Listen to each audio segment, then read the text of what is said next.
રાજકોટમાં કડવા પાટીદારના મહાસંમેલનમાં સાંસદ પરસોત્તમ રૂપાલાનું નિવેદન સામે આવ્યું। અત્યારની દીકરીઓનું ખાસ ધ્યાન રાખવું, આપણે જ દીકરીઓને એકલી પાડી દીધી છે। માતા અને દીકરીઓ વચ્ચેનો સંવાદ સાવ ઓછો થઈ ગયો છે। દીકરીઓને કોઈ લંગૂર લઈને જતો રહે, પહેલા માતા પિતા અને દાદા દાદીને વાત કરતી હતી। આપણી દીકરીઓની કાળજી આપણે રાખવી પડશે તેવું પણ નિવેદન સામે આવ્યું છે અને અત્યારની દીકરીઓનું ખાસ ધ્યાન રાખવું તેવું પણ નિવેદન તેમણે કીધું હતું।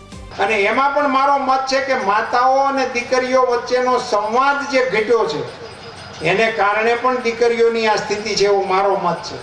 થોડોક સમય આપો, દીકરીઓ સાથે નજીકતા હોવી જોઈએ। દીકરીના મનમાં કોઈ વિષય વિચાર આવે તો એ માં સામે ખુલીને કહી શકે એવી સ્થિતિ હોવી જોઈએ। દીકરીઓ ગાતા ગાતા આપણને કહેતી હતી, દાદા એક તો એવો વરના ગોતજો દાદાજી, દાદા હો દીકરી વાગડ માના ધેજો રે સાહેબ। ગાતા ગાતા દાદાઓને બધું સમજાવી દેતી હતી કે અમારા માટે આવું આવું કરજો। હાલતો તો આપણો વ્યવહાર હાઈ ક્લાસ।